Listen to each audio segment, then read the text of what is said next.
자, 수업하겠습니다. 건축법은 그냥 여러분들 가볍게 전체 건축법이 뭔지에 대한 설명하는 정도로 하고 심화 강의 때 가서 좀 자세하게 설명을 드릴 겁니다. 앞 시간에 조금 잔소리가 많았는데 듣기 싫은 분들이 있었을 겁니다. 죄송하고 그게 이제 마이크 진 사람의 특권이 아닌가 이렇게 생각합니다. 자, 그래서 하여튼 진짜 진심입니다. 20년 제가 강의한 지 20년이거든요. 올해 딱 20년 되는 날인데 제가 2004년에 강의를 했는데 시험의 종류도 여러 가지를 봤고요. 여러 가지를 봤고 그다음에 진짜 인터넷 강의까지 같이 하면 진짜 수십만 명을 제가 봤을 겁니다. 수십만 명. 그리고 합격하시는 분들도 많이 봤고 안타깝게 떨어지는 분들도 많이 봤고 그 강의하는 입장에서는 뭐가 제일 크냐면요. 이게 지식 전달도 목적입니다. 근데 우리 목적지가 있거든요. 그건 합격이에요, 합격. 합격 말고는 없어요. 많이 알고 있다. 이거 안 중요해, 한 개도 안 중요해, 그거는. 그죠? 합격하는 게 제일 중요합니다.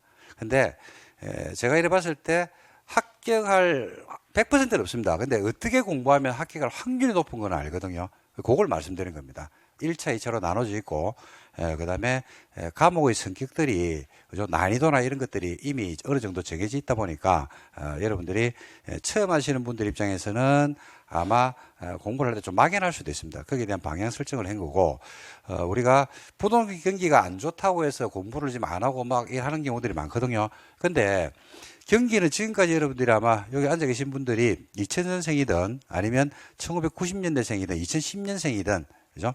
고등학생 우리 참 하나 있죠. 고등학생. 안 났네, 방학인데. 예. 우리 지금 학원에 고등학생이 하나 있거든요. 근데 누구든지 상관없습니다. 부동산 항상 뭘 가져가요? 사이클입니다, 사이클. 그죠? 그래서 경기가 지금 안 좋으면, 또 한 2, 3년 지나고 나면 경기가 또 살아날 겁니다. 그러니까 공부를 언제 해야 되냐면 지금 해야 돼요. 경기가 안 좋을 때. 그러면 여러분들이 올해 합격했죠? 그러면 나름대로 연수를 하든지 또 실무 수습을 할 거란 말입니다. 뭐 그게 1년 지나고 나면 실제에서 어떻게 돌아가는지를 알게 될 거고, 그게 어느 정도 익숙해지고 나면 경기는 다시 말 것이다? 살아나겠지, 뭐. 살아나겠지. 그죠? 그러면 그때 실력 발휘를 하시면 되는 겁니다. 그러면 그때 또 늦은 사람들은, 이제 공부하자라고 해서 막 달려들 수도 있습니다. 그죠? 여러분들도 아마 그런 생각을 할 겁니다. 내가 정작 10년 전에 만약에 부동산을 좀 알았다 그러면, 그죠? 투자도 많이 했을 것이고, 등등을 해가지고 조금, 괜찮았을 건데, 라는 생각을 하는 분들도 있지 않을까, 이렇게 생각하거든요. 지금부터 시작하시면 됩니다. 자, 건축법 볼게요. 목적이 나오는데 목적가 필요 없어. 뭐 잘해보자 이 말이니까. 건축법 관련 용어가 나오는데 용어에서 대지는 아까 말씀드렸죠. 대지하고 토지하고 같은 개념이 아니죠, 그죠? 대지하고 토지하고 같은 개념은 아니잖아요, 그죠? 대지는 뭘 말하냐면요. 대지는 건물이 건축되어 있거나 건물 건축이 많은 토지, 가능한 토지를 뭐라 한다? 대지다, 여러분들. 건물 지을 수 있는 토지 말합니다. 그러니까 지목 개념하고는 상관이 없습니다. 그래서 공간정보 구축 및 관련한 법률에 따라서 각 필지로 나누는 토지를 말한다. 그래서 이걸 다른 말로 적어 놓을래요. 이거는 1필지, 1대지 원칙이다. 이렇게 이야기합니다. 대지는 뭐가 대지냐면요. 건물이 건축되어 있거나 건물 건축이 가능한 토지를 대지라고 불러요. 건물을 지을 수 있는 토지. 건물이 지어져 있거나 건물을 지을 수 있는 토지를 뭐라 그런다? 대지라고 그럽니다. 여러분, 그 건폐율 있죠? 건폐율. 건폐율 공식이 뭐야? 건폐율 공식. 그렇지. 건폐율이 건축 면적이잖아요. 그죠? 그리고 용적률이 있는데, 건폐율 공식이 뭐냐면요. 토지 면적에 대한 건축 면적이나 연면적의 비율이 아니지 않나? 토지 면적이 아니잖아. 그지? 무슨 면적? 대지 면적. 저도 이거 발견한 지가 한 10년 됐거든요. 10년 됐네. 한 15년 됐네. 강의하면서 몰랐어요. 그냥 뭐 땅 면적에서 건물을 짓는 면적이 정해인데 아니더라고. 무슨 면적? 대지 면적. 토지 면적이 아니야. 대지 면적. 그러니까 토지 면적과 대지 면적이 다를 수도 있다는 거예요. 많아요. 실제로 많아요. 예를 들어서 이런 경우 있잖아.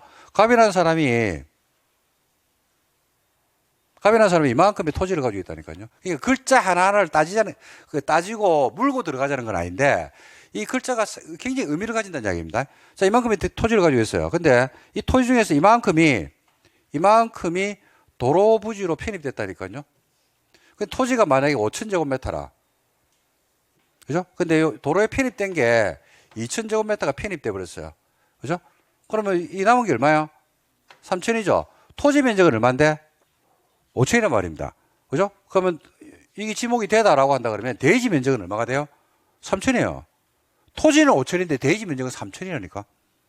그러니까 이 대지 면적이라는 말이 상당히 의미를 가지죠. 그래서 대지란 것은 건물이 건축되어 있거나 건물 중에 가능한 토지의 면적에서 건축 면적의 비율 이렇게 보시면 돼요. 그래서 대지는 그런 의미고, 건축부에서는 당연히 토지에 관심을 가질 이유는 없죠. 건축법에서 뭐 땅에 말로 관심을 가지노. 등기법에서는 뭐 등기하고 이럴 때는 땅에 관심을 가지는데 건축법은 땅에 관심이 없어요. 뭐에 관심이 있다? 대지. 대지. 그 다음에 건물입니다. 건물이 뭔데? 이러니까, 뭐, 백한영이 하는 거예요. 지붕과 기둥 또는 벽이 있는 것이 건물이야. 지붕과 기둥 또는 벽. 민법에 할 때도 나올 건데, 이거. 그죠? 법정지상권 할 때 안 나오나요? 법정지상권 할 때 토지나 건물이 동일한 소유자에 속해 있다가, 그때 건물의 상태는, 토지나 건물이 동일한 소유자에 속해 있을 때 건물의 상태는 어떤 건물을 말한다? 적법, 불법, 등기 여부를 안 따지죠. 뭐가 있으면 돼요? 지붕과 기둥 또는 벽이 있으면 돼요. 뭐가 꼭 있어야 돼? 아니, 지붕과 기둥 또는 벽이니까 뭐가 꼭 있어야 돼? 그래, 지붕이 있으면 건물이라니까요. 지붕을 누가 하늘에 잡고 있겠나? 지붕을 받쳐주는 기둥 또는 벽이 있겠지 뭐. 그럼 건물이 된다 이 말입니다. 불법, 적법 여부 이런 거 안 따져요. 이러면 건물이 된다. 건물의 개념입니다. 그 다음에 야 이거 알아야 돼. 이거 용어를 알아야지 책을 읽을 수 있어요. 초고층, 준초고층, 고층이 있습니다. 먼저 고층부터 한번 볼게요. 고층. 고층은요, 층수가 몇 층이에요?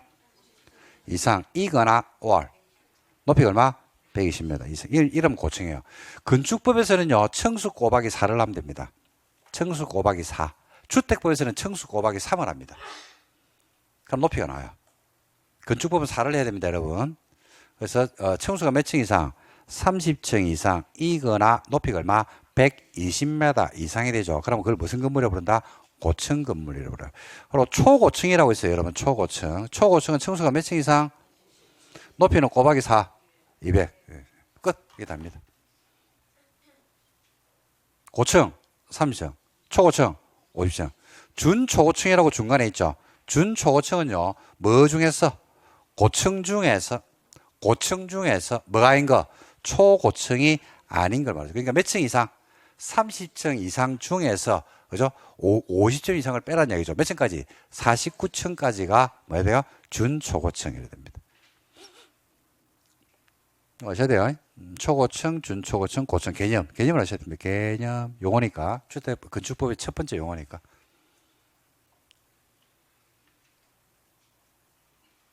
고층은 몇 층? 30층. 초고층은? 준초고층은? 그 사이 여러분. 그 사이. 뭘 그래 어렵게 공부하노? 용도는 쓰임이죠. 용도는 묶은 거 말한다. 용도, 쓰임. 주택, 근생, 문화집회시설, 종교시설 이런 것들 있죠. 이렇게 들어보신 적 있죠? 그죠? 그게 용도입니다. 용도. 판매시설 이런 것들. 건물을 갖다가 이제 쓰임새에 따라서 이렇게 이제 분류를 한 겁니다. 그 다음에 설비는 뭐 전기전화, 통신 뭐 이런 걸 말합니다. 됐어. 그 다음에 지하층. 아이고, 지하층 한번 볼까? 지하층이 시험이 잘 되는데. 지하가 아닙니다. 지하층입니다. 지하층이란 건물의 바닥이 지표면 아래에 있는 층으로서 바닥에서부터 지표면까지 무슨 높이가? 평균 높이가. 평균입니다. 여러분. 당의 층 높이 얼마? 2분의 1 이상이 됩니다. 이러면 지하층이 됩니다. 지하층. 자, 그려볼게요. 요 글자 그대로 그릴게요. 건물의 바닥이 지표면 아래에 있는 층으로서 바닥에서부터 지표면까지의 평균 높이가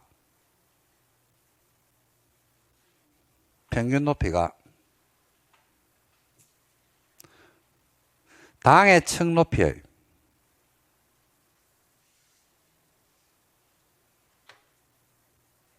2분의 1 이상이 되면 지하층이 됩니다. 뭐가 된다고요? 지하가 아닙니다. 지하층이 되는 거야. 요 위에 뭐가 있더라? 1층. 그 위에 2층. 그러니까 지표로부터 얼마가 묻혀버리면 돼요. 반이에요, 반. 그러니까 제가 이래 그린 이유는요, 지표가 있는데 사람이 차가 다닐 수도 있잖아요, 그죠? 근데 건물 들어올 때 여러분들이 바로 출입구 문을 열고 들어오는 경우도 있는데 계단 한 두세 개를 올라와가지고 1층으로 들어가는 경우도 있어요, 없어요? 있죠. 그래서 지하에 가가지고 서가지고 바닥에 서가지고 전체 높이를 봤거든요. 그러니까 이게 3m인 거지. 여기서부터 2m인 거지. 그럼 얼마가 묻혀버렸어? 전체 높이에서 2분의 1 묻히면 된다니까요. 그죠? 건물의 바닥이 지표면 아래에 있는데 바닥에서부터 지표면까지 평균 높이가, 그죠? 당해층이라는 것은 무슨 층을 말하면 해당 층 무슨 층이에요? 지하층 아닙니까? 지하가 있는 층 전체 높이가 3m잖아요. 그죠? 얼마가 묻혀버리면 된다? 2분의 1. 그러니까 절반이 묻히면 지하층이에요. 우리 학원에 여러분 지하 1층이 있죠? 지하 1층, 2층, 3층까지 있잖아. 그죠? 그럼 우리 학원에 있는 지하는 지하겠습니까? 지하층이겠습니까? 지하층이죠. 왜? 절반이 묻혀 있잖아. 우리 학원은 거의 99%가 묻혀 있는데 대부분 다 묻혀 있잖아요. 땅바닥으로. 지표로. 헷갈립니까? 나중에 수업 마치고 저하고 한번 지하로 안 가대? 한번 같이 가는 거로. 아니, 얻어문구도 많은데 한번 같이 가보고 싶은데. 아니, 뭐, 그 얻어문기 많아가지고 같이 가보고 싶은데. 가봅시다. 반이 묻혀 있는지 아닌지. 자, 그래서, 그러면 지하층이 되는 겁니다. 됐습니까?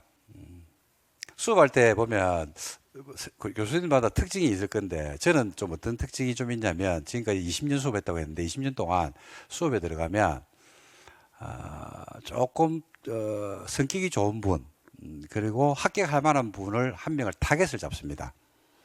그리고 그분하고 계속 이 커뮤니케이션을 해요, 수업할 때. 아니, 한 번씩 이래, 한 번씩, 햇빛처럼 갈 수는 없지만, 계속 한쪽으로 가면 안 되지. 그래서, 그렇게 하는 이유는, 수업을 할 때, 이제 그게, 그분들이 때로는 또 다른 분들이 웃음거리가 되는 경우도 있거든요.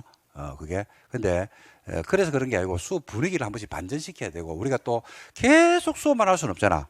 한 번씩 쉴 데 없이 웃어야 돼, 안 웃어야 돼요? 웃어야 되는 경우도 있잖아요, 그죠? 그래서 그런 거니까, 혹시 뭐 기분 나쁘고 이러면, 저한테 말씀을 하시기 바랍니다. 뭐 그렇다고 제가 달라지는 건 없습니다, 별로. 읽었으니까 계속 가니까. 자, 대신 이제 합격하면 제가 사후 보장해 드립니다. 그래서 실무하다가 궁금한 거 있으면 연락하면 돼요. 저한테 직통 전화를 드릴 겁니다. 그러면 연락하면 바로바로 민원 해결 다 해드립니다.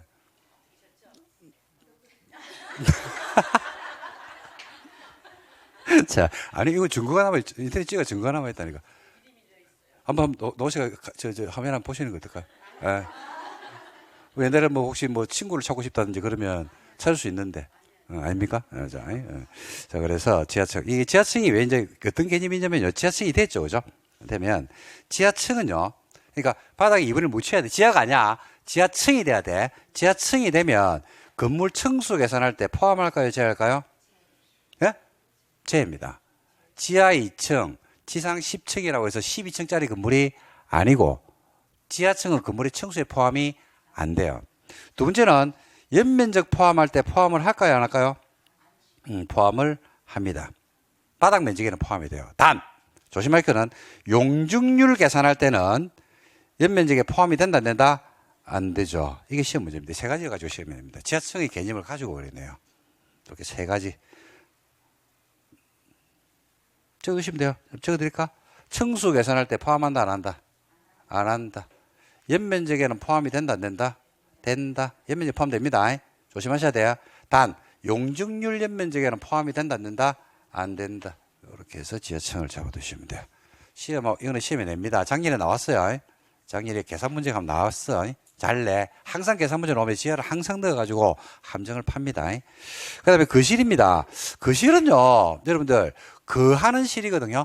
그러니까 뭐하고 다르냐면, 이거는 시험에 나오는 건 아닌데, 여러분들 집에 거실 있죠? 여러분들 그런 말씀 하시잖아요. 야, 거실에서 과일 먹자, 거실에서 치킨 먹자, 오늘 치맥하는 날 아닙니까? 그렇게 이야기할 수 있었어요. 있죠? 그때 말하는 거실은, 요 건축법에는 거실하고 다릅니다. 그래서 건축법에서 말하는 거실은요, 글자 그대로 사람이 거하는, 뭘 말한다?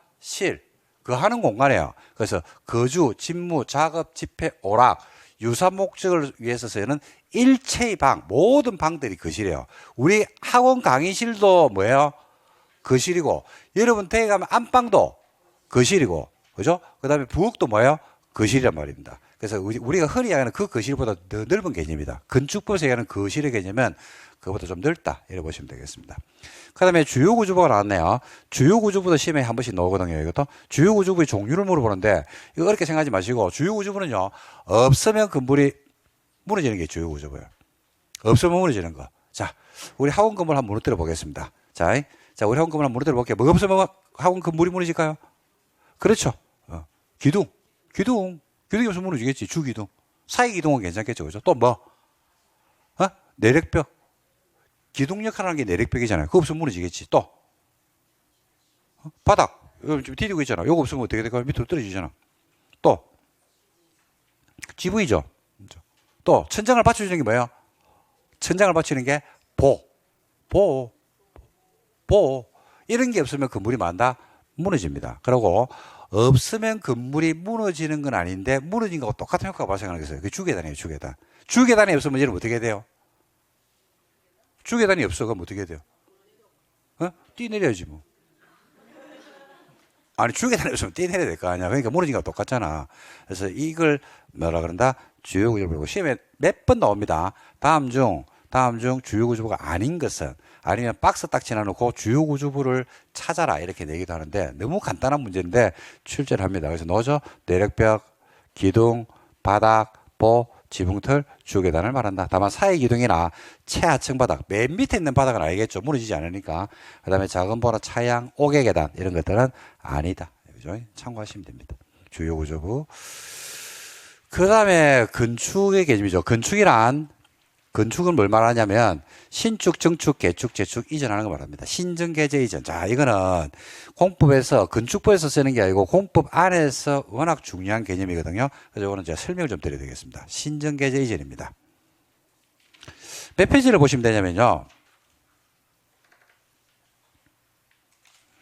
481로 한번 넘어가 볼까요?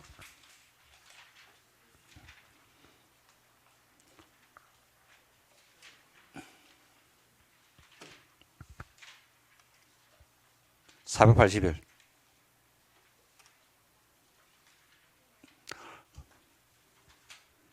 하시면 건축의 개념이 나옵니다. 건물의 건축이란 신정, 개재, 신축, 정축, 개축, 재축 이전을 건축이라고 부릅니다. 이 여러분들 국토계획법이나 도시개발법, 정비법, 그 다음에 주택법 같은 거 공부할 때 신축한다, 정축한다, 개축한다, 재축한다는 표현들 많이 들어봤죠? 그죠? 그때 요 신축, 정축, 개축, 재축 이전의 개념이 뭔지에 대해서 뭐 알고는 계시겠지만은 정확한 법적 개념을 가지고 좀 설명을 드릴 예정이거든요. 이거 한번 들어보실래요?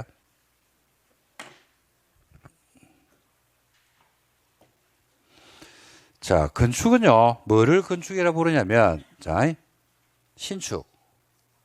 그래서 건물을 건축한다라고 이야기하면요, 이걸 다 포함하는 개념입니다. 정축, 개축, 재축, 이전. 이 5가지를 우리가 포함해서 건축한다라는 이야기입니다. 그래서 건물을 짓는다고 했을 때 건축이라면 일반인들, 밖에 있는 민간인들은 그냥 건물을 짓는 것만 생각합니다. 아닙니다. 건축이란 것은 신축, 정축, 개축, 재축, 이전. 그리고 책 읽다 보면요, 100제곱미터 이하짜리 정개 재축이 가능하다. 100제곱미터 이하의, 자, 해석합니다. 100제곱미터 이하의 정개 재축이 가능하다는 것은 신축은 안 된단 말이에요. 50제곱미터 이하짜리 개축, 재축이 가능하다라는 이야기는요, 신축과 정축이 안 된다라고 해석을 해야 돼요. 그리고 100제곱미터의 건축이 가능하다라는 것은 다 된다 이 말입니다. 그 해석입니다. 그거는 책에 없는 말이에요. 그렇게 해석을 하면서 문장을 보셔야 되거든요. 그러고 그 전에 그러면 신축, 정축, 개축이 뭐가 다른지를 보셔야 되는데, 신축부터 합니다. 신축은요, 아무도 없어. 하나를 짓잖아. 신축 끝. 신축은 없다가 하나 새로 지으면 신축입니다. 정축이 뭔데? 정축은 있어 없어? 있어. 근데 이게 뭐 하면? 또 커지면 신축이야. 바닥 면적, 연면적, 높이, 층수가 증가하죠? 그러면 신축이 돼요. 정축이 돼요. 개축도 있어 없어? 있어. 있는데 이 건물을 뭐하고? 철거하는 거예요. 철거. 하고 종전규모 범위 안에서 작거나 같게 지어야 돼요.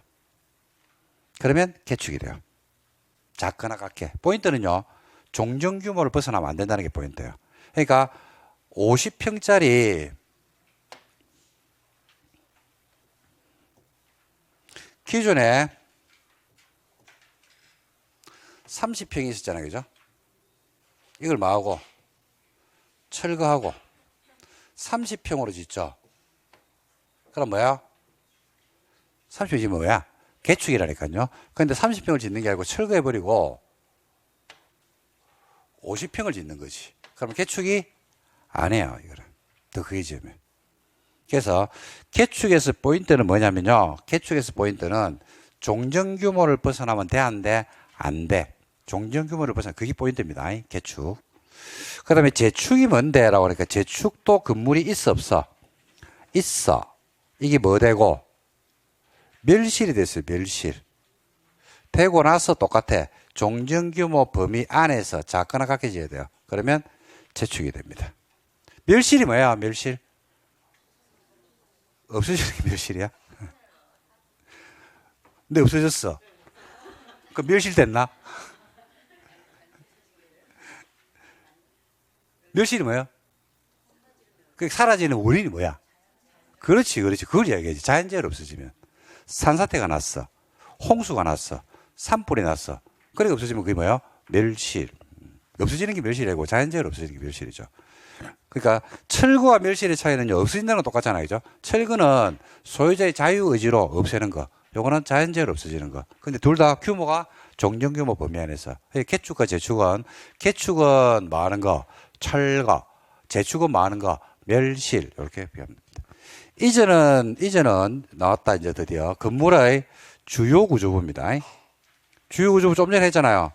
뭐 내력벽 또 기둥 또 보 또 지붕틀 이런 거 아닙니까? 주요 구조부를 해체를 안 해.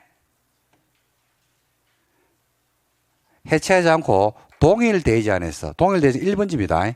동일되지 않아서 다른 위치로 옮기죠. 그러면 이걸 이전이라고 부릅니다. 이게 지금 이해가 잘 안 되는 경우도 있겠죠. 자, 이전 다시 할게요. 건물의 주요 구조부 내력벽 기둥보 지붕틀을 마지 않고 해체를 안 하고 건물의 내력벽이나 기둥, 보, 지붕틀을 해체를 안 하고 해체를 하지 않고 그죠? 동일되지 않아서 다른 위치로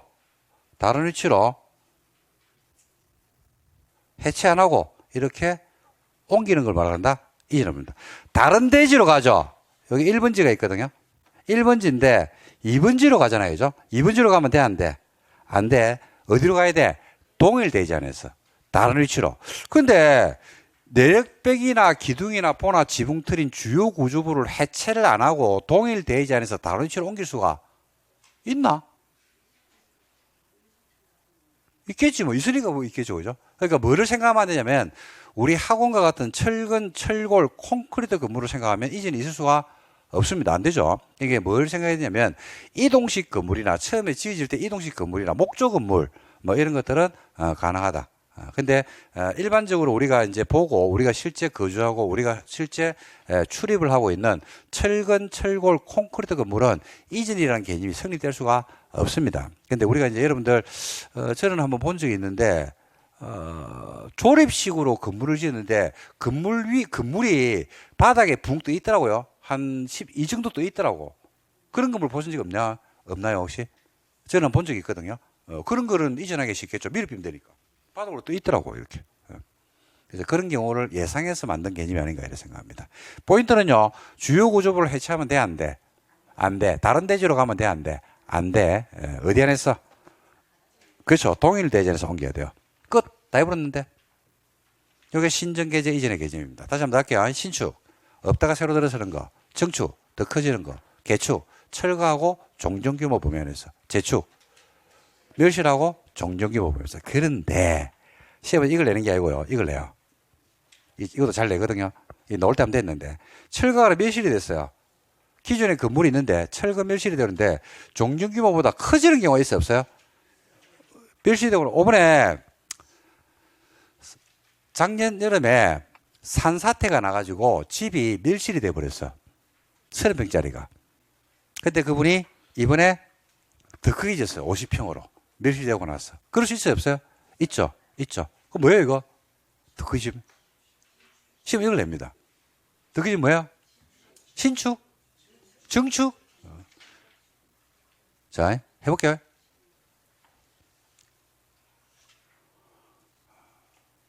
요거는 한번 실제로 해보면 돼요. 한번 해볼게요.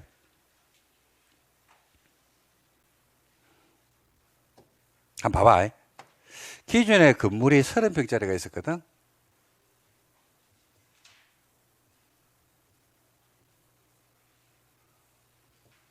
이게 50평이 되는데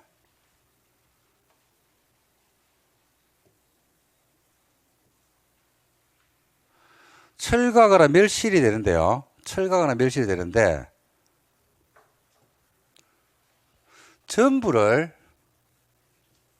전부가 철거되거나 멸실이 되는 경우를 하나 잡고요. 또 한 개는 기존에 30평짜리 건물이 있었거든. 똑같이. 근데 오늘은 전부가 아니고 그림을 봐요. 일부가 철거되거나 멸실이 되고 나서 이렇게 되는 경우가 있어요. 전부합니다.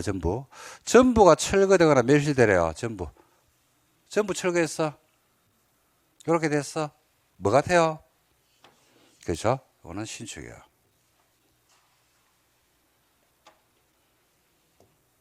이게 신축이라니까요. 봐봐. 건물이 있었는데 전부를 철거, 멸실을 했잖아. 그렇지 했잖아. 뭐야? 신축이네. 근데 이렇게 있는데 요 중에서 10평을 철거하거나 멸실하고 나서 요렇게 짓는 거지. 그럼 뭐야? 일부. 요 중에서 10평만 철거를 했다니까요. 그래서 이렇게 짓고 10평이 그죠? 산사태로 떨어져 나갔어요. 그래서 이렇게 지었어요. 그럼 뭐 하는 거예요? 정축입니다. 그래서 조심하실 거는요. 조심해야 돼, 시험에서. 기존에 건물이 있는데 철거되거나 멸실되고 나서 더 크게 지으면 뭔데? 라고 했을 때, 그죠? 더 크게 지었다고 했을 때 더 크게를 보는 것도 맞는데요. 철거나 멸실이 전부가 철거되거나 멸실되고 나서 더 크게 지었다라고 하면 뭐라고 이야기해야 되고? 그렇지. 근데 일부가 철거되거나 멸실이 되고 나서 더 크게 지었네라고 하면 뭘 한다? 정축. 이렇게. 그래서 전부냐 일부냐를 봐야 돼요. 근데 전부일 때는요. 법 조문에 전부일 때는 시험장 문장에서 안 줄 겁니다. 철거 멸실이랍니다. 철거나 멸실되고 나서 더 크게 지었다는 것은 전부를 말해요. 근데 반드시 일부일 때 일부란 말을 줘야 돼요. 그래서 이거는 문장을 봐야 돼. 실수를 되게 많이 합니다, 이거. 시험장 가가지고. 1년을 공부해가지고, 딸딸 외워갔는데, 문제가 났죠. 근데 실수를 해버린 거지. 뭘 안 봐버리고. 일부냐, 전부냐, 그 문장을 안 보고, 그냥 크게 지었다. 그것만 가지고 실수하는 경우들이 간혹 가다가 있습니다. 그래서 그것만 여러분들이 조금 조심을 해주시면 좋지 않을까, 이렇게 생각합니다. 되십니까? 됐습니다. 그러면 신정계제 이전에 대해서 충분한 설명은 드린 것 같네요. 한번 볼까요? 신축. 건물이 없는 대지에 새로 건물을 짓는 것을 말한다. 부속 건물만 있거든요. 부속 건물만 있는 데서 주된 건물을 지어요. 이것도 신축이에요. 부속 건물을 지어놨는데 거기다가 주된 건물을 짓죠. 그럼 부속 건물은 주된 건물의 용도를 따라갑니다. 그래서 그건 신축이 되고, 그 다음에 전부를 철거하고 종전 규모로 보다 크게 지었어요. 그럼 뭐가 된다? 신축이다. 됐죠? 전부를 철거하고 더 크게 지었다. 그럼 뭐가 된다? 신축. 그 다음에 정축. 연면적, 바닥면적, 높이 청수가 증가하는 게 정축이죠. 담정 등 부수된 시설물을 축조하는 것도 정축이죠. 동일 대지 안에서 그죠? 동을 하나 더 지었어요. 그것도 정축이 되겠죠? 동을 더 지은다는 것은 이겁니다. 1번지 토지 안에서 이런 건물이 있었거든요. 근데 하나를 더 지었어요. 조그마한 창고를. 그럼 뭐가 돼요? 연면적의 합이 증가했잖아. 그럼 뭐가 된다? 정축이 되는 겁니다. 그 다음에 개축. 천불불 뭐하고? 철거. 해체. 같은 규모 범위 안에서가 포인트입니다. 됐죠? 그 다음에 재축. 재축은 뭐라고 했습니까? 멸실. 사이즈는? 네. 다음 요건을 갖춰라. 그래서 연면적 합계 규모는 종전 이하로 해야 됩니다. 하여튼 사이즈는 똑같아야 돼. 사이즈는 똑같고 동층 높이가 종전 규모여야 되고 동층 높이 은 하나가 종전 규모를 초과할 때는 동층 높이 법령에 취합된다. 그러니까 이런 건 무시하시고 그냥 사이즈가 하여튼 어떻게 된다? 종전 규모 이하. 사이즈가 종전 규모 이하면 재측이다. 그 다음에 이전은 주요 구조를 어떻게 하라고 했습니까? 해체하지 않고 같은 대지 안에서 1번지 안에서 다른 시로 옮기면 뭐가 된다? 이전이 된다. 이렇게 보시면 되겠습니다. 자, 그 다음에 다시 앞으로 갈까요? 앞으로 가서 474.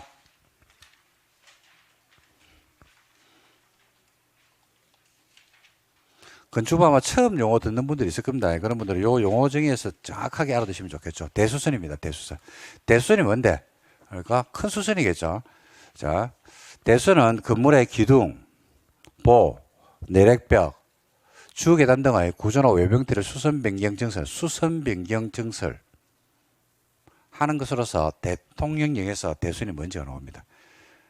여러분, 대수선 보니까 건물의 기둥, 보, 내력벽, 주계단을 증설, 해체, 수선한답니다. 뭐예요 이게? 그렇죠. 주요구조부죠. 주요구조부. 걔를 만다. 증설, 해체, 수선 변경하면 대수선이 돼요. 여러분 집에서 인테리어 하죠. 인테리어. 그죠? 화장실을 갖다 리폼하는 경우도 있고 부엌, 주방을 갖다 고치는 경우도 있고 그때 그냥 합니까? 허가받고 합니까? 그냥 하죠. 그냥 하죠. 그거는 뭐가 있기 때문에 대수선이 아니거든요. 대수선까지 안 이뤘거든. 그래서 대수선이 되면 건축 허가 받고 해야 됩니다. 자, 참고하시고요. 리모델링은 아까 우리가 잡았습니다. 노후억제 기능 향상을 위해서 대수선하거나 일부 증축하는 행위를 리모델링 한다라고 이야기합니다. 자, 도로 한번 볼까? 도로도 중요합니다. 이 도로는요, 도로의 개념은 여러분 건축법상의 도로가 있고요. 도로법상의 도로가 있어요. 도로법상의 도로. 도로법에서 이야기하는 도로가 있잖아요. 그죠? 고속도로라든지 자동차 전용도로 이런 도로들 명칭 많이 들어보셨죠? 국도, 지방도로 이런 건데 이 도로법에서 이야기하는 도로는 뭐가 다녀야 될까요? 차. 사람은 안 다녀도 돼요. 고속도로 사람 못 다니잖아. 자동차 전용도로에 사람이 다닐 수는 없잖아요. 그래서 도로법상의 도로는요. 차는 다니는데 예외적으로 사람은 안 다녀도 돼요. 근데 지금 우리 배우는 거는 우리 지금 배우는 게 뭐 배우고 있어요? 건축법이죠. 건축법에서 도로가 나왔습니다. 이 건축법상의 도로거든요. 건축법상의 도로는 뭐 때문에 필요할까요? 건축법상의 도로가 왜 필요할까? 차가 다니기 위해서? 그건 아니잖아. 그렇지. 사람이 출입하기 위해서. 그러니까 건물에 사람이 들어가야 될 거 아니야. 그래서 건물에 사람이 어떻게 들어갈까? 날라서 갈 수는 없잖아요. 그러니까 뭐 해야 돼요? 차를 타고 가든지 걸어서 들어가야 될 거 아닙니까? 그래서 필요한 도로입니다. 도로가 여러분 건물을 지어야 되는데 도로가 확보가 안 된 토지가 있을 수 없어요? 있죠. 그걸 여러분들 개론에서 뭐 배우잖아. 뭐라고? 맹지를 배우잖아. 그 건물 지을 수 없어요? 없죠. 뭐 때문에 건물을 못 지어요? 그렇죠. 도로가 없으니까. 그럼 언제 건물 지을 수 있어요? 도로가 확보되면 건물 지을 수 있잖아. 그 도로가 무슨 도로인데? 도로법상의 도로야? 건축법상의 도로야? 건축법에서 얘기하는 도로가 확보되면 된다니까요. 그래서 건축법상의 도로는요, 보행 및 자동차 통행에 관한 너비 몇 메다? 4m 이상의 도로로서 다음 하나에 해당하는 도로 또는 그걸 뭘 말한다? 예정도로를 우리가 건축법상의 도로다, 여러분들. 뭐도 포함한다, 여러분? 예정도로도 여러분 건축법상 도로에 포함된다. 예정도로도 건축법상의 도로에 포함된다는 것은 예정도로만 있어도 허가는 나온다 이 말이에요. 그러니까 건축법상의 도로는요, 여러분 건축법상의 도로는 아까 말씀드렸죠. 건물을 지었잖아. 건물을 지었으면 이 건물에 사람이 뭐 해야 되는데? 에? 출, 입을 해야 될 거 아니야. 그래, 어디로 나가야 돼? 도로로 나가야 될 거 아니야.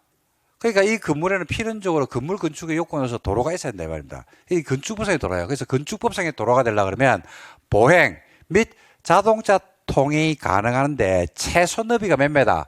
4m 이상으로서 도로 또는 그 뭘 말한다? 예정도로까지도 포함을 시켜주겠다 이겁니다. 그래서 자 질문. 여러분 도로법상의 도로가 건축법상의 도로가 될 수도 다시 한 번 더. 도로법에서 이야기하는 도로가 건축법상의 도로가 될 수? 자, 한 번 더. 자, 저질 하면 돼. 쉬워. 개념만 딱 하나만 딱, 그 콘텐츠만 하나만 딱 끄집어내면 쉽다니까요. 자, 이 무슨 도로더라, 이게? 건축법에서 이야기하는 도로는요, 보행 및 자동차 통행이 가능하고, 너비가 몇 메다 이상이면 돼? 4m 이상이면 되고, 예정도로도 포함한다, 이 말이야. 그러면 뭐가 된다? 건축법상의 도로가 될 수 있다. 라는 말은 건물을 지을 수 있다. 이 말이에요. 그게 확보가 돼 있으면. 그러니까 도로법상의 도로가 건축법상 도로가 될 수 있다. 도로법상의 도로가 보행 및 자동차 통행이 가능하고 너비가 4m 이상이 되면 건물을 지을 수 있다. 농지법상의 도로가 건축법상의 도로가 될 수도 있다. 농로가 확보돼, 농로인데 그 농로가 보행 및 자동차 통행이 가능하고 너비가 4m 이상이죠. 그러면 건물을 지을 수 있다. 사도법에서 이야기하는 도로가 건축법상 도로가 될 수 있다. 뭐가 확보되면 보행 및 자동차 통행이 가능하고 너비가 몇 메다 되면 4m 있으면 될 수가 있다. 그러니까 건축법상의 도로는요, 어떤 특정 법에 국한하는 게 아니고 보행 및 자동차 통행이 가능한 너비 몇 메다? 4m 이상이면 건축법상의 도로가 될 수 있다. 그러니까 건축법 도로가 따로 있고 도로법 도로가 따로 있고 사도법 도로가 따로 있고 농지법 도로가 따로 있는 게 아니다. 건축법에서는 뭐만 지으면 된다? 건물만 지으면 돼. 건물만. 근데 몇 메다를 확보해라? 4m를 확보해라. 3m 있어야 돼, 없어야 돼? 없으면 안 돼? 자, 그 다음. 그래서 밑에 보면 국회법, 도로법, 사도법, 그 밖의 관계 법령에 따라서 신설병에 대한 뭐가 되면 고시가 되죠.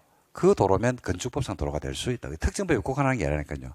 뿐만 아니라 건축가 신고할 때 특광 내지는 시장군수구청장이 위치를 뭐 해버리면 지정 공고를 했죠. 그러면 건축법상 도로가 될 수 있다.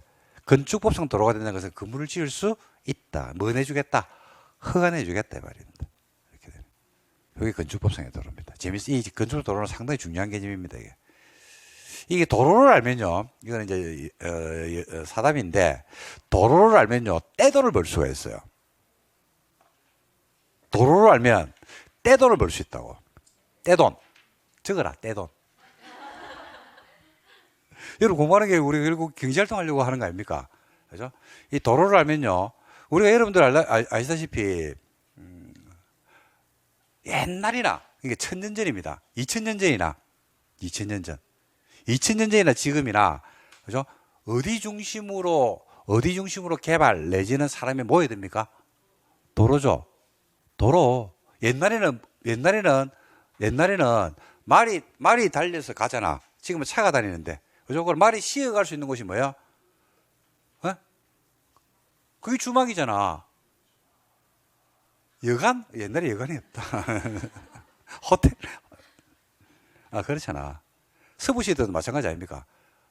서부 그 넓은 땅에 너희들이 가서 금을 캐든지 깃발 꼽으면 너희 거 날아가니까 뭐 합니까? 막 이래 가잖아. 근데 이게 시비를 계속 달릴 수가 없잖아. 그러니까 어디가 쉬어야 돼, 안 쉬어야 돼? 쉬어야 되죠. 그 쉬는 데서 청바지도 팔고 뭐도 팔고 그러니까 그 상권이 형성되고 뭐 그런 거 아닙니까? 옛날도 마찬가지고. 그죠? 그러니까 지금 현재는 뭐로 도시가 발달해요? 도로죠. 도로. 이 도로를 갖다 넓게 봐야 돼요. 이 도로는 뭐도, 그러니까 부동산에서의 도로는 뭐도 포함한다? 지하철. 그 지금 보면 뭐 GTS 뭐 저쪽에 뭐 인도원 쪽이나 이런데 GTS 나온다니까 갑자기 뭐 GTS도 없는데 가격이 막 몇 배가 뛰고 두 배가 뛰고 뭐 난리가 나고 뭐 어저께 뭐 김포 5호선인가 그 라인 발표됐잖아요, 그죠? 그러니까 발표될 때마다 이제 뭐 화공이 막 달라지는 겁니다. 그러니까 이게 그만큼 중요하다면 도로 중심으로 발전하기 때문에. 그러고 도로를 알면 떼돈을 번다는 이유는요, 어딘가가 개발될 때 도로가 놓이는 곳들이 있거든요, 그죠? 그래서 그 이제 도로의 중심을 잘 보면 된다 이렇게 보시면 됩니다. 도로를 볼 줄 알면 돼요. 도로를 개발할 수 있으면 돼요. 그러면 떼돈이 벌리죠. 도로를 뚫기만 뚫으면 돼. 그러니까 도로가 없어가지고 맹지가 돼가지고 평당 50원짜리가 있어. 그런 도적이 있어 없어? 있어. 평당 50원짜리 있다니까요. 도로가 맹지가 돼가지고 아무것도 못 하는 거야. 근데 도로를 내가 낼 수 있어. 내가 잘 알아가지고. 그럼 50원짜리가 얼마가 될까? 100원이 안 될까? 그럼 몇 배 올랐어? 2배. 2배. 3배, 4배는 끔이지 뭐. 그래서 도로를 잘 배우시면 됩니다. 아, 눈빛이, 살아있네. 이 눈빛 좋아. 이 눈빛. 도로 되겠습니다. 그 다음에 나중에 합격을 하서 하시면 돼요. 시험용으로 여기까지만 하면 됩니다. 보행 및 자동차 통행하라 몇 메다? 4m. 이상의 도로도 포함하고 뭐도 포함한다? 예정도로도. 그리고 그 건축법상의 도로가 되기 위해서는 건축법상의 도로는 국계법 또는 도로법 또는 사도법, 기타 관계 법령에 따라서 신설 변경을 해가지고, 그죠? 보행 및 자동차 통행이 가능하게 너비 4m 이상이면 도로가 될 수 있다. 이렇게 보시면 됩니다. 자, 결합건축 나오네요. 결합건축. 결합건축이 뭐냐면요, 용적률을 개별 대지마다 정하지 않고, 용적률이라는 게 여러분 대지 면적에 대한 건축 면적이니까 대지마다 정하잖아요. 그죠? 2개 이상의 대지를 대상으로 통합적으로 건물을 지으면 이걸 뭐라고 그런다? 결합건축이다. 이렇게 부릅니다. 결합건축. 처음 보실래요? 자꾸 보러 가서 미안합니다. 보기도 싫을 낀데. 자, 결합건축이 뭐냐면요. 자, 여기에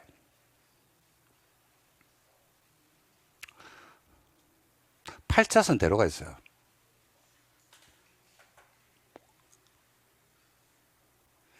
그리고 여기에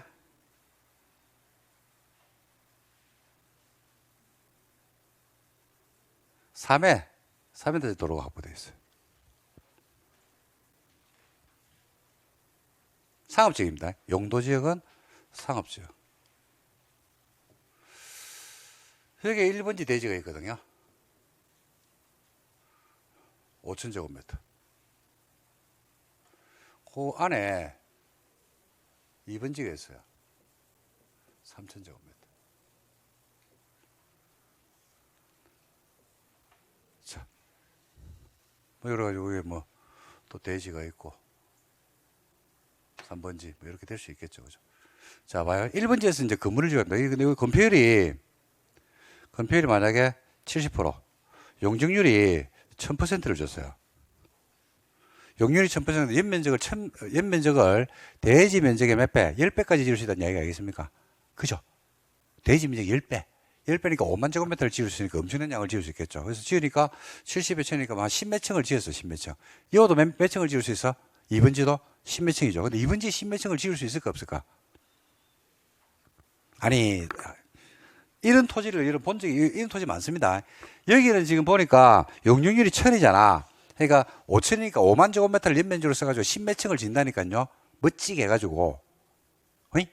요것도 지금 3천 제곱미터니까 3만 제곱미터를 지을 수 있잖아. 10몇 층을. 요거 10몇 층 허가 나와 안 나와? 2번지에. 어? 그 자꾸 생각한 거 반대로 말씀 좀 하면 안 될까요? 당분간. 10몇 층 허가 나와 안 나와? 안 나오잖아. 지금 3m 도로니까 지금 출입구 확보가 안 돼 있어요. 이거는. 주차공간이 안 나온다니까요. 그렇잖아. 안 나온다고 이게. 근데 야는 용적률을 갖다 쓰고 싶은데 못 쓰는 거야. 이때 야가 용적률을 다 쓰면 안 될까? 그래서 용적률을 개별 필지 1번지, 2번지마다 적용하지 않고 둘 이상의 대지를 8,000제곱미터 전체에서 용적률을 적용을 하는 거예요. 그래서 야가 용적률을 1,500을 쓰고 야가 용적률을 500%밖에 안 쓰는 거야. 그럼 야는 지금 손해를 봤어, 안 봤어? 봤죠? 용적률을 판다고. 야, 1번지 네가 살아, 용적률을 그러면. 네가 연면적을 더 많이 지어가지고 분양을 더 많이 할 수 있고, 그죠? 건물의 연면적이 늘어나잖아. 그죠? 그러니까 용적률을 네가 사가라. 내가 팔게. 그래. 그래가지고 건물이 여기에 25층이 들어서고 여기 10층이 들어서고 그렇게 되는 경우를 본 적이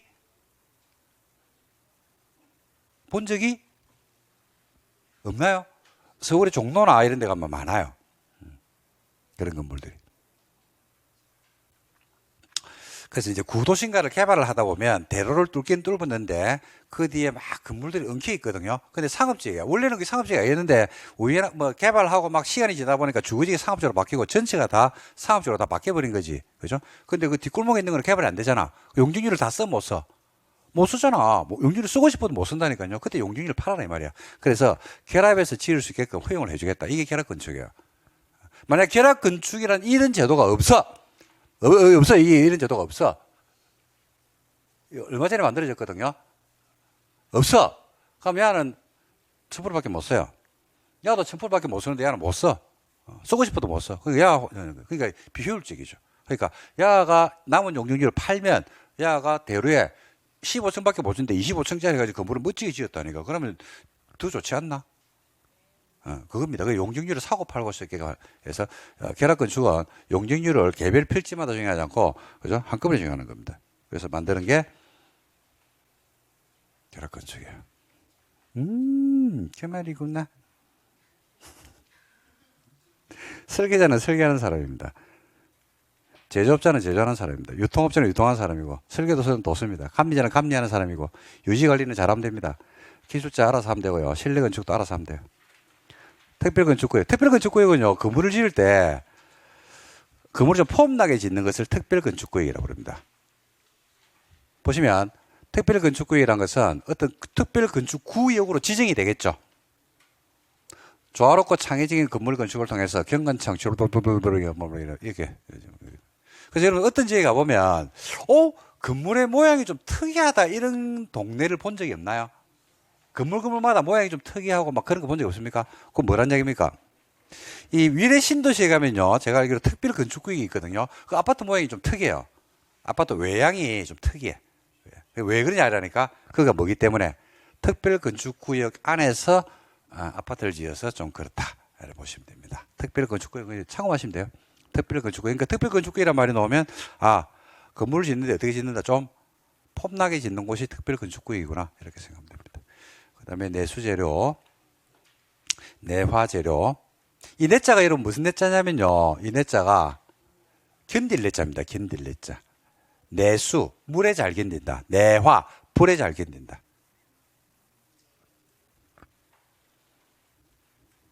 방화, 난연, 불연, 부속건물. 부속건물 한번 볼까요?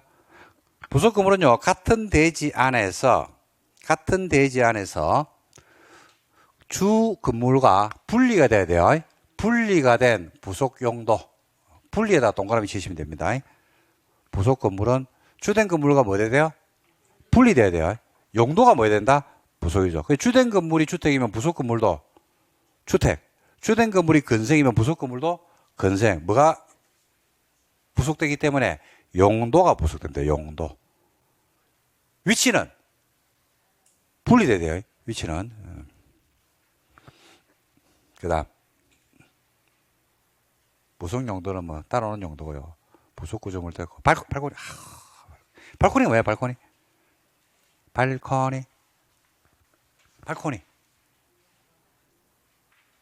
하고 발코니 하고 베란다 하고 테라스 이거 구분할 수 있습니까, 여러분? 발코니, 베란다, 테라스 다 다르거든요. 구분할 수 있다. 있다. 설명 안 해도 된다. 알았다. 왜? 또 사슴을 보니까 또 안 되겠네. 그죠? 99마리 사슴은 그냥 넘어가는데 제가 사랑하는 한 마리 사슴이 이래가지고 제가 못 넘어갑니다. 얻어먹은 것도 많고 그래서 못 넘어갑니다. 자, 여러분 이제 아파트 거주하시잖아요, 그죠? 여러분 거주하는 아파트에 있는 완충 공간, 지금은 확장을 나가는데 그게 발코니입니까, 베란다입니까? 오늘 라떼 주신 분, 발코니예요, 베란다요? 지금 아파트 거주하시죠? 거주하는 아파트에 그 완충 공간 있죠? 확장이 돼 있습니까, 대기? 예. 네. 그 확장이 안 됐다라면 이제 그 공간을 갖다가 발코니라고 부르겠습니까?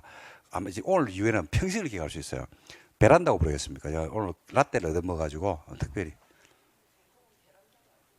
그러니까 보통이고 필요 없고 그게 정확한 명칭이 있다니까. 발코니 베란다. 예, 네, 그죠? 틀렸어요. 발코니예요. 자, 네, 다른 사람 안 보이고 한 분밖에 지금 안 보입니다. 자, 설명드린 게 잘 들어봐봐.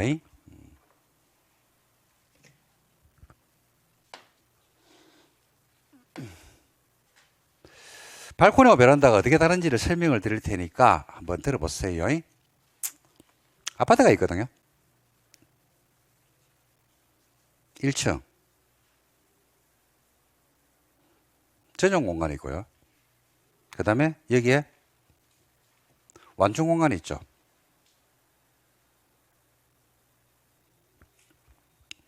그 다음에 2층이 있습니다. 제가 그림을 좀 못 그리니까 참고 좀 이해를 좀 해주시기 바랍니다. 여기 2층이거든요. 주거 전용 공간이 있고, 그 다음에 완충 공간이 있죠. 통상적으로 이걸 마음에 요즘 확장하죠. 나중에 건축비 올 건데, 이 시험이 잘 내는데, 이거 바닥 면적에 계산할 때 포함한다, 안 한다? 1.5m까지는 포함을 안 시켜요. 1.5까지는 1.5를 넘는 것은 바닥 면적에 포함이 됩니다. 그래서 여러분들 1.5를 넘으면 바닥 면적에 포함되니까 절대로 요 완충 공간의 길이를 1.5 이상으로 할 이유가 없겠죠. 그래서 전부 다 1.5예요. 혹시 옛날 아파트에 거주하면서 우리 집은 확장이 안 돼 있는데 라는 분은 집에 가가지고 한번 재봐. 그럼 1.2도 있고요. 1.5도 있습니다. 옛날에는 1.2였어요. 그 이후에 1.5 됐다가 지금 확장을 다 해버리기 때문에 표시가 나옵니다. 그래서 요 공간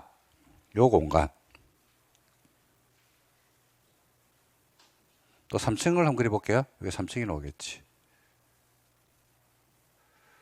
전용 면적이 있고 요 공간 있죠. 요 면적.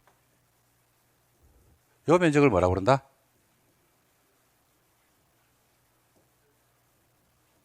요 면적을 뭐라고 그런다? 이게 발코니로서 1.5m까지는 바닥 면적에 포함을 안 시킵니다. 베란다는 뭐가 베란다냐면요. 자, 베란다를 설명할게요. 베란다는 1층이 있어요. 1층.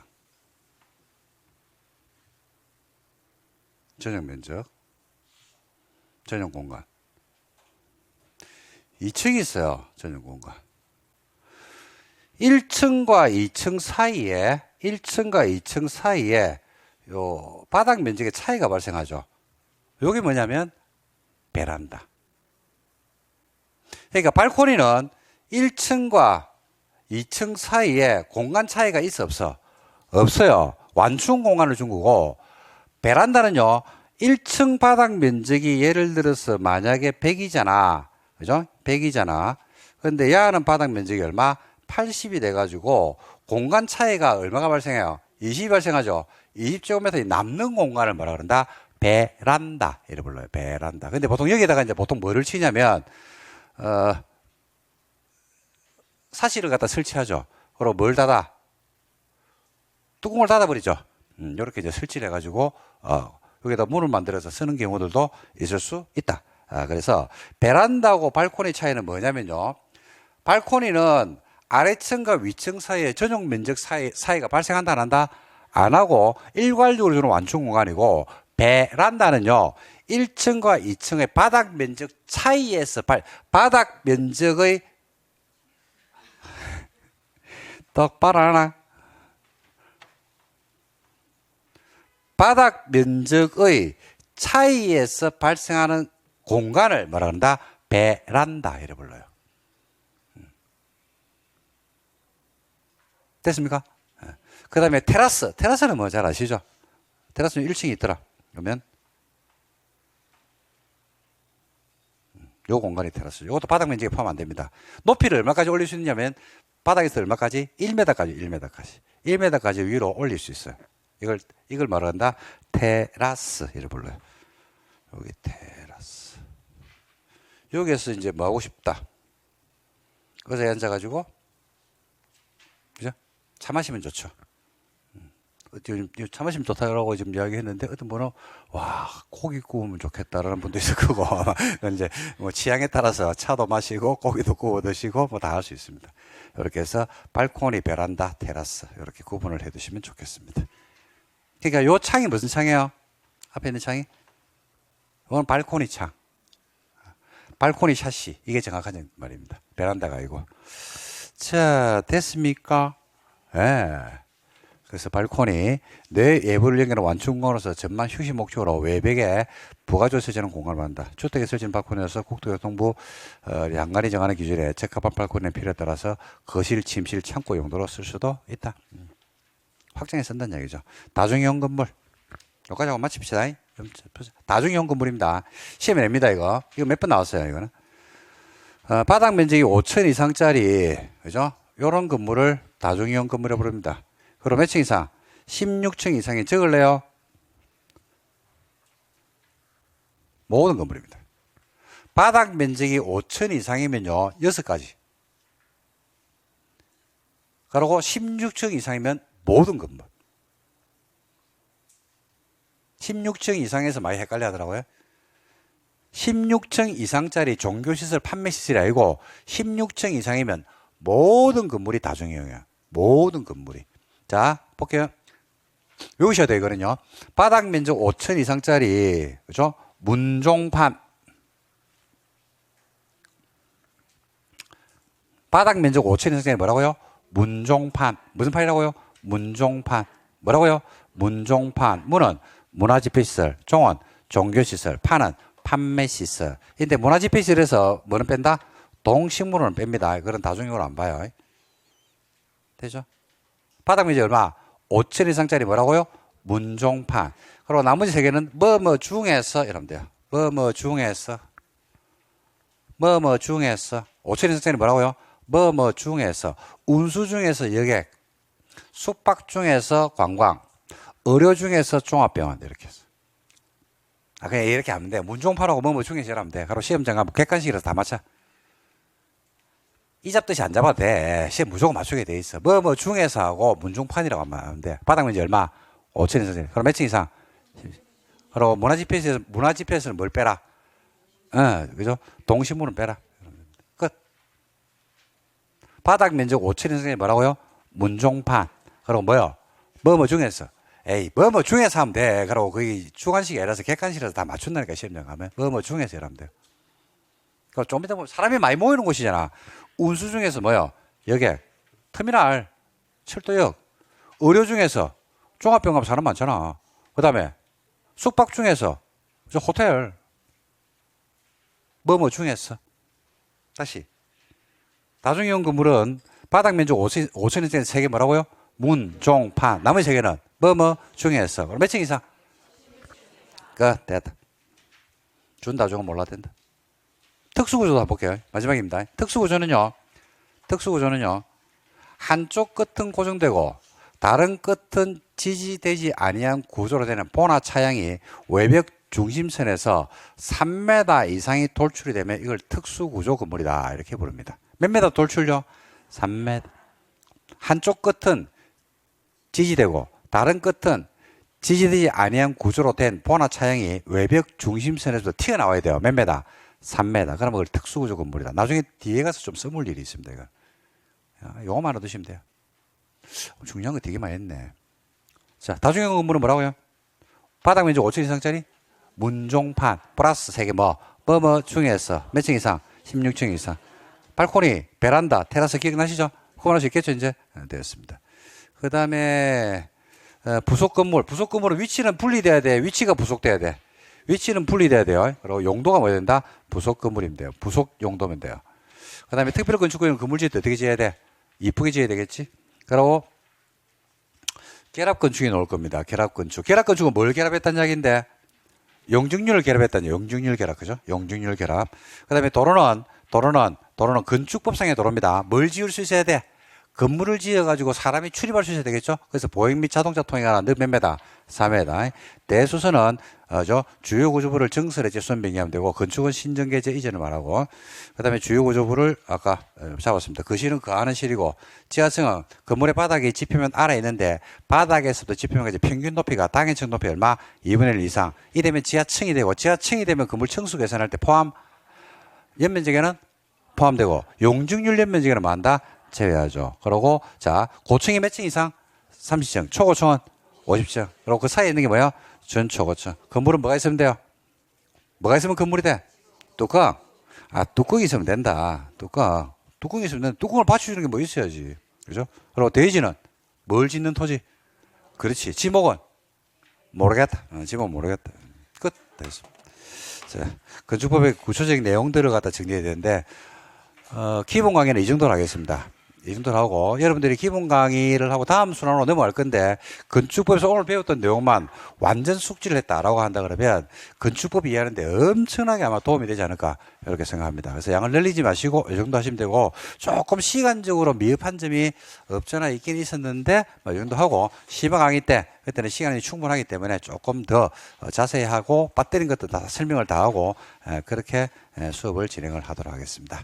자, 여기까지 하고 오늘도 라이브 하는데 오늘 라이브는 3시에 오늘은 지구 다니기입니다.